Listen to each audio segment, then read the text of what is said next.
Barahay na Banggi, igwanang nakatagamang school bags, laman ang learning materials para sa burukasan kan mga pampublikong eskwelahan sa Naga. Ginibo ang ceremonial turnover kan mga donasyon sa syudad hali sa Filipino-Chinese Chamber of Commerce and Industry asin Lucio Tan Group of Companies. May report si Joel Sulin.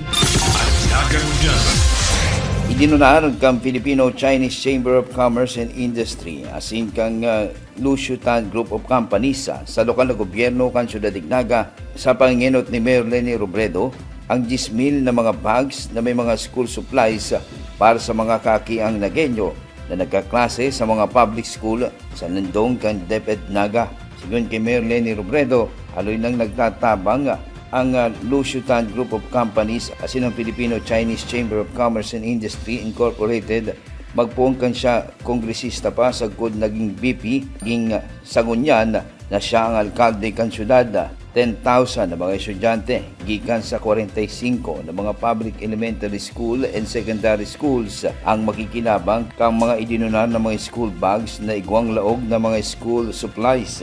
Gusto po namin ipaabot sa inyo how valuable this contribution is. Kasi nakikita po natin sa, parang siguro sa iba sa atin, simple lang yung school bag na may school supplies. Pero napakalaking bagay nito for so many of our children na may bago sila na school bag. Marami po pinagtsatsagaan kung ano-ano para lang may madala sa school. So isipin nyo 10,000 na mga bata dito sa amin meron. Pinasalamatan man ni DepEd Naga SDS Susan Culiano ang mga donors asin ang gobyerno lokal kan syudad sa pamamayon ni Mayor Leni Robredo sa padagos na paganduyog asin suporta sa mga programa para sa edukasyon ka mga kaki ang Nagenyo asin padagos na pagtatarabangan kang DepEd Naga asin kang LGU. Nakulang tabang ini asin kabawasan naman sa paggastos ka mga magurang kumudain na kinakaipuhan pambumakal ni mga bagong bags para sa indang mga aki. Ngunyan ang paparanina ang burukasan ng klase. Gabos na eskwelahan, kang pig-prorate mi po 7,000. Pig siguro may gabos matataanan. Si mga schools na lang po ang bahala kang allocation para sa ila. Tanganing ang gabos na eskwelahan, igwang share kang magayon na ining donation. Tapos ini ma'am, pero itatao sa opening naman. Sabi ko kasubago ka Sir Ray, mas magayon during brigada eskwela, di ba? Kasi very timely, plus dapat itao bago magpuruunan. Nganing makaprepare na ang aki para sa klase, makaplano na sinda kung alin ang gagamitin nito sa sarong subject, example.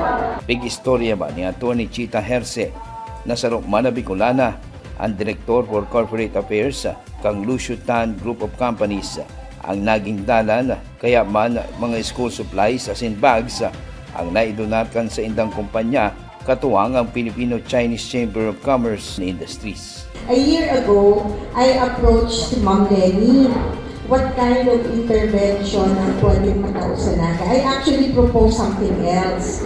But top of mind ni Ma'am Leni, which is aligned with our core values also, is to promote education. Sa Medali, ang kaibuhan ni Dikti are the school bags for the school children. So, talagang padaba niya kamo ang pinili niya na maging recipient sa unang partnership. So, ang sabi ko nga, I'm also a product of public education. Nag-college po ako nag-law school sa UP. And so, I know the value po kan education. So, sa mga akidigdi, mag-adal ka mong malay because you are the hope of our country.